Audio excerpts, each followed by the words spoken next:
Yes, definitely. So I think what we have talked about here has been nothing short of amazing, and we kind of are now in the time frame where we have to say our final statements. So what I would really like for you to do is give your final thoughts on this topic, words to wisdom.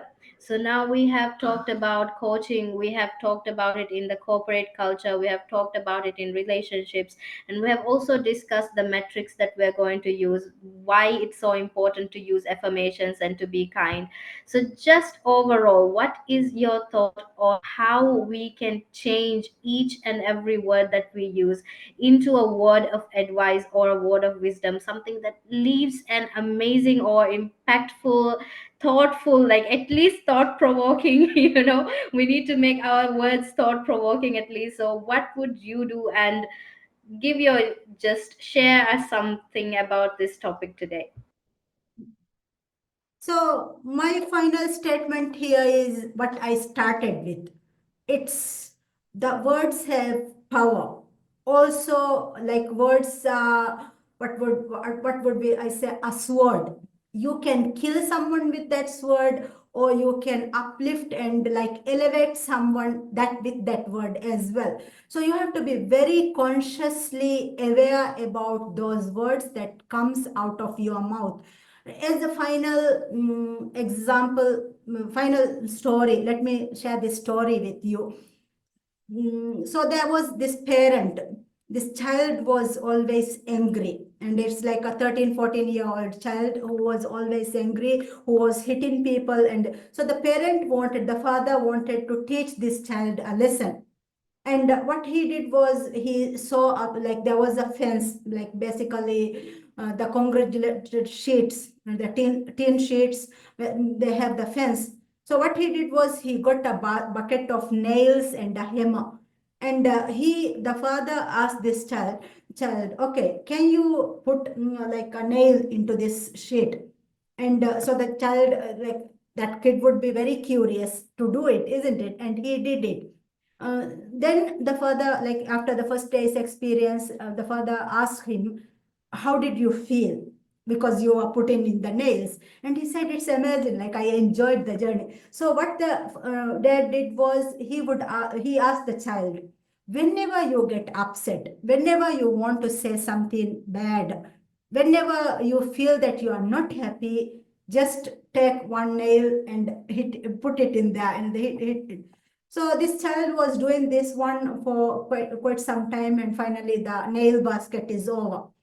So when the nail basket is finished, the child came to his dad and he said, okay, this basket is over. Now, what should I do next? So now the dad took him to the fence again, and then he said, okay, now that you get angry or you get frustrated or you want to say anything, I want you to pick it up. The nail that you put it, just pluck it out. So he started doing that one, and once he did it, then the dad gave him the lesson. He said, okay, now let's look at this fence that you put the nails on. But how are you going to fill these holes on the fence? And the child said, no, we cannot do it, because like it's around 100 nails that he put in different places. How can like we cover all these 100 holes? And then the dad said, this is the story that this is the lesson that I want to teach you. Like when you say anything to your mom, your dad, your siblings, to your teachers, to the community, to your friends, anyone in the community, you can put it there. But the moment you remove it, there is a hole. So basically a scar in that person. And how can you feel that scar in your mom's heart, in your dad's heart? So we should start with this lesson.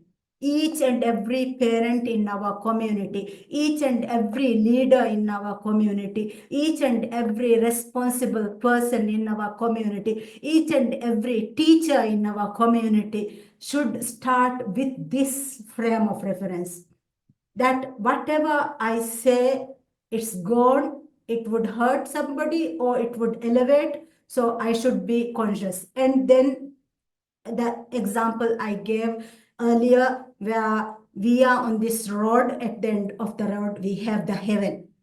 And in this road, as we go along this road, Haman is actually what would decorate in this road. Haman is decorating the road. So you are getting attached to something Haman has decorated.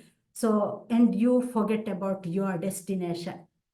So be conscious of Allah subhanahu wa ta'ala. Ask Allah subhanahu wa ta'ala.